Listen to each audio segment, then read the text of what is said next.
Aujourd'hui, être élu, c'est prendre des coups, c'est tout? Le simple fait qu'on dise ça, c'est censé décourager les gens de faire de la politique, ce serait dommage. Ce serait dommage. C'est au contraire un moment où il faut s'engager, un moment où la France est dans une situation difficile, où l'Europe est dans une situation difficile, où on a des défis à relever. Je le fais pour plein de raisons, mais je le fais aussi surtout pour mes filles, parce que les défis de leur génération ne pourront être relevés que collectivement et qu'au niveau de l'Europe. C'est pour ça que je le fais. Elles ont 12 et 10 ans, les pauvres, si elles m'écoutaient.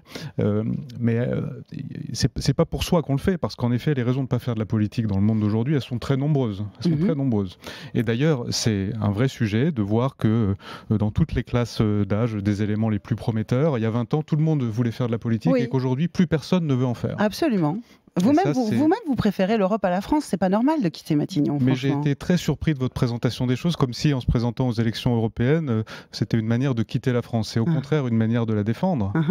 C'est pas du tout incompatible. Alors peut-être parce que ce qui occupe le devant de la scène de cette campagne, eh bien, ça n'est pas tellement le fond. Et vous le savez, Gilles Boyer, les excuses de Nathalie Loiseau, erreur humaine, quand elle invite la presse à la suivre à une messe, erreur de jeunesse, pour avoir été à 20 ans sur une liste d'extrême droite. C'est anecdotique et sans intérêt tout ça? Alors, une liste d'extrême droite qui ne lui avait pas été présentée comme telle, je me permets de le rappeler, elle a tout dit elle-même.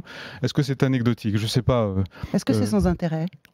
Je ne dirais pas ça. Si vous en parlez, c'est que ça a forcément de l'intérêt, mais je pense que ça n'influence pas les électeurs au moment de leur vote. Je pense aussi qu'on... Vous croyez? Je l'espère, je le pense, parce que c'est pas là l'essentiel. C'est bien loin là l'essentiel. Je pense aussi que quand on a 20 ans, on peut faire des bêtises. Mais bien sûr. Que vous n'en avez pas fait, Maïtena? Moi non. Et vous? Moi peut-être quelques-unes, et peut-être que quelqu'un va les exhumer, et peut-être que je les ai oubliées, en fait. Et parce que ça peut arriver. Et peut-être que vous les assumerez. Peut-être, évidemment, peut-être. Mais enfin, en l'occurrence, je crois que c'est vraiment anecdotique, et que ça n'a pas de... Et c'est venu d'ailleurs de l'extrême droite, c'est pas un hasard.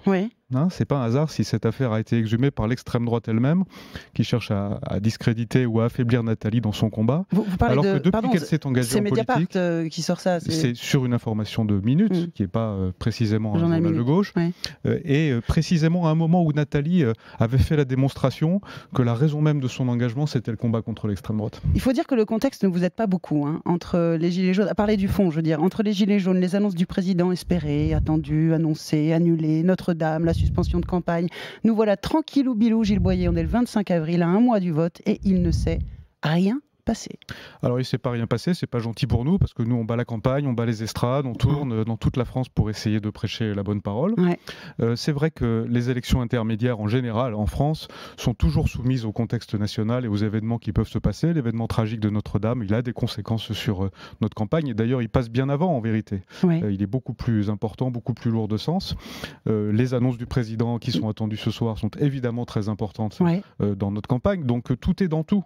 On fait campagne, il reste un mois, il y a les vacances scolaires, il y a les ponts, c'est vrai, mais nous essayons tous les jours, tous les soirs de convaincre, de parler d'Europe. Il reste un mois et c'est dans la dernière ligne droite que tout va se jouer.